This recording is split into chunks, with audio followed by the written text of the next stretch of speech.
Johann Gregor Mendel est un moine né le 20 juillet 1822 dans une petite ville de l'actuelle République tchèque. Il est aujourd'hui considéré comme le père fondateur de la génétique, mais il n'en fut pas ainsi de son vivant. Ce moine qui a changé l'histoire de la médecine est à l'origine des lois de Mendel. Ces lois définissent la manière dont les gènes se transmettent et sont aussi célèbres dans l'histoire de la science que la pomme de Newton ou le bain d'Archimède. Il montre très vite un goût certain pour les sciences et il est envoyé au Rumnasium d'Opavia, qui est un établissement reconnu pour l'enseignement des sciences naturelles. Issu d'une famille de paysans, il doit trouver seul, à 16 ans, l'argent nécessaire à la poursuite de ses études. En 1842, un de ses professeurs le fait accepter au monastère de Brno. Quelques années plus tard, il installe un jardin expérimental au sein du monastère.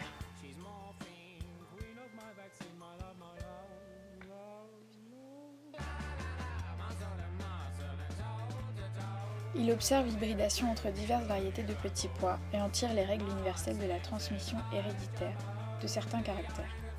Il choisit une espèce végétale dont les plants étaient capables de s'auto-féconder. Cela permettait de renouveler indéfiniment ces hybridations en évitant les contaminations et en contrôlant l'identité des plants qu'il croisait. Il identifie les caractères particuliers qui se transmettent de la même façon d'une génération à l'autre.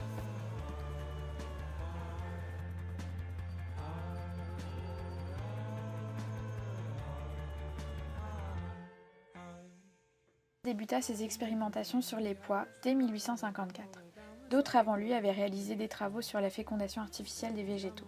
Jusque-là, ses prédécesseurs s'étaient contentés d'étudier l'aspect global des parents et de leur progéniture sans entrer dans les détails. Mendel parvint à simplifier le problème en étudiant le devenir des caractères pris individuellement. Deux variétés de pois, l'une à graines lisses et l'autre à graines ridées. Il obtint une génération F1 essentiellement représentée par des pois à graines lisses. À la saison suivante, Mendel sema les graines hybrides F1. Il obtient par autofécondation une génération F2 qui donna 5474 graines lisses et 1850 ridées.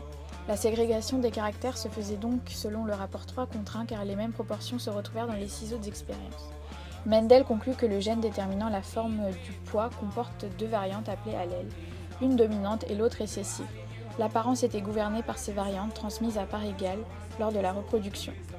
Il publie les résultats de ses études en 1865 dans un article intitulé « Recherche sur des hybrides végétaux ».